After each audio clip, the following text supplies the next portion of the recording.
Bonjour, je m'appelle Alexandra, j'ai 29 ans et je viens de Calan. Pourquoi avez-vous choisi le marrainage ? J'ai terminé ma licence cette année et je voulais rentrer en école de ressources humaines en fait pour un master à Vannes. Mais au final, il s'est avéré que je n'ai pas été prise à l'école. Il fallait que je trouve du travail.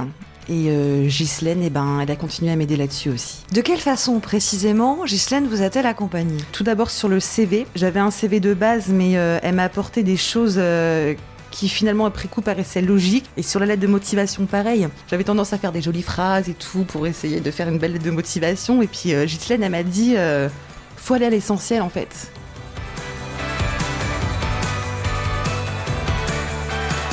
Ça fait 3 ans que j'ai repris mes études, j'ai mes enfants. Il fallait que ça aille vite en fait. Je me suis dit, bon, quelqu'un croit en moi, c'est que c'est pas pour rien.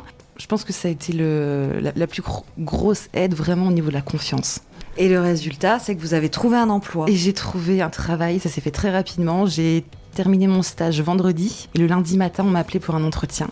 Et là, quel emploi avez-vous trouvé alors ? Alors du coup, là, je vais être assistante administrative et des ressources humaines dans une grosse boîte de transport à Kévin. En fait, au final, je vais être formée comme si j'étais en master RH.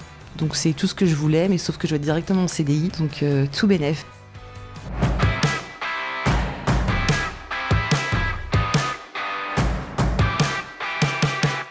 Je m'appelle Ghislaine Aurel, j'ai 64 ans, je demeure à la Nester. Jeune retraitée, j'ai dirigé le cabinet Corélis, qui était spécialisé dans la formation et le conseil en entreprise. Je suis la marraine d'Alexandra. Et pendant 14 ans, donc, j'ai recruté ce qui peut aujourd'hui justement me permettre de vraiment connaître les besoins des entreprises. Pour Alexandra, comment vous l'avez accompagnée précisément ? Alexandra, au départ, voulait rentrer dans une école. Pour X raisons, ça ne s'est pas fait.